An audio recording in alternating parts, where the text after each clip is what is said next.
আসসালামু আলাইকুম বন্ধুরা, লম্বা একটি ভিডিওতে তোমাদেরকে স্বাগতম জানাচ্ছি। আজকে ছিল বৃষ্টিমুখর দিন। সাধারণত মুগ্ধকে বিকেলবেলা আমি বাইরে নিয়ে ঘুরতে যাই, কিন্তু যেহেতু বৃষ্টি পড়ছে বাইরে, তাই আমরা আর বাইরে যেতে পারিনি।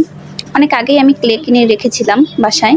টুকটাক ওকে বের করে একটা দুইটা বল, ডিম বানিয়ে দিয়ে আমরা খেলাধুলা করতাম। তো বাচ্চাদের জন্য আসলে ক্লে কিন্তু খুব ভালো খেলার একটি উপাদান। অনেকক্ষণ বসে বাচ্চারা খেলতে পারে, অনেক কিছু বানাতে পারে, ক্রিয়েটিভিটি বিকাশ পায়। কিন্তু যেসব বাচ্চারা বোঝে না, মুখে দিয়ে ফেলে, খেয়ে ফেলে, তাদের জন্য ক্লে সঠিক নয়। আমি মনে করি যে এটা বাবা মা বুঝে শুনে তারপরে দেওয়া উচিত। তো আজকে আমি প্রথমে একটি ওকে হাঁস বানিয়ে দিলাম।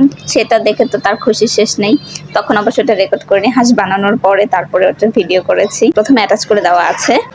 ক্লের মাধ্যমে কিন্তু বাচ্চাদের হাতের অনেক এক্সারসাইজ হয়। ভিডিওতে ভালো করে খেয়াল করলে দেখতে পারবেন ও নিজে নিজে কতক্ষণে এটা ওটা বানাচ্ছে, হাত দিয়ে করতেছে। তারপর আবার আমি কি বানাচ্ছি সেটা খুব মনোযোগ দিয়ে দেখতেছে। এভাবে প্রায় 20 মিনিট আমরা ক্লে নিয়ে বিভিন্ন কাজ করলাম, বানালাম, খেললাম।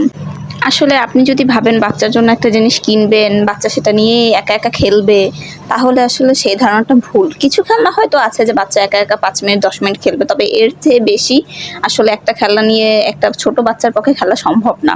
কিন্তু ওই একই খেলনাটা দিয়ে আপনি কিন্তু ওই বাচ্চাটাকে আরও বেশি সময় ধরে খেলতে পারবেন। কিভাবে? সাথে আপনাকে থাকতে হবে। কিভাবে বিভিন্নভাবে ওই খেলনাটা দিয়ে খেলা যায় সেই জিনিসগুলো লক্ষ্য করবে, খেলবে।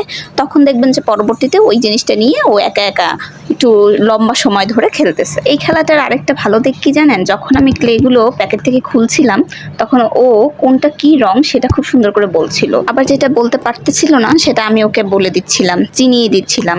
তো এর মাধ্যমে কিন্তু ওর রঙের নাম জানাশোনাও হয়ে গেল। এরকম আরও অনেক কোনো খেলনা আছে কিনা যেগুলো বাচ্চাদের জন্য খুব ভালো হবে এবং সাশ্রয়ী, তাহলে অবশ্যই আমাদের সাথে শেয়ার করবেন।